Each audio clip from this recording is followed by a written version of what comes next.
গোপালগঞ্জ টঙ্গিপাড়া ভাইরালরা, তোমরা সকলে জানো যে তোমাদের প্রিয় ভাইরাল খিচুড়ি ভাইয়ের খিচুড়ির দোকান বন্ধ ছিল বিগত 5 দিন। তো আগামীকাল ওপেন হতে যাচ্ছে। তোমরা যারা চুইঝালের গরুর মাংস দিয়ে মাত্র 80 টাকায় ভাইরাল খিচুড়ি খেতে চাও, আগামীকাল চলে আসবে 4টায় পাটগতি বাস স্ট্যান্ড পৌরটুলের অপোজিটে ওমর আব্দুল্লাহ তুহিনের দোকান, মানে আমারই নিজের দোকান, ভাইরাল খিচুড়ি ভাইয়ের দোকান। এক কথায় যা বুঝছো, আমাদের প্রথম দিন তো একটু কম থাকবে, এই জন্য দ্রুত চলে আসতে হবে। আমরা থাকবো সর্বোচ্চ এশার আজান পর্যন্ত।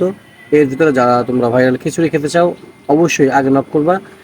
ডিসক্রিপশনে নাম্বার দেওয়া থাকবে এবং ওই নাম্বারে ফোন করে আগে থেকে তোমরা অর্ডার করে রাখবা। তাহলে অবশ্যই তোমরা তোমাদের মনের মতো ভাইরাল খিচুড়ি ভাইয়ের খিচুড়ি খেতে পারবে। আরেকটি বিষয় হচ্ছে, তোমরা যদি কেউ অ্যাড দিতে চাও, কোনো কিছু অ্যাড দিতে চাও, তাহলে অবশ্যই যোগাযোগ করবে। ভিডিওটি বেশি বেশি শেয়ার করো, সকলকে দেখার সুযোগ করো। ধন্যবাদ।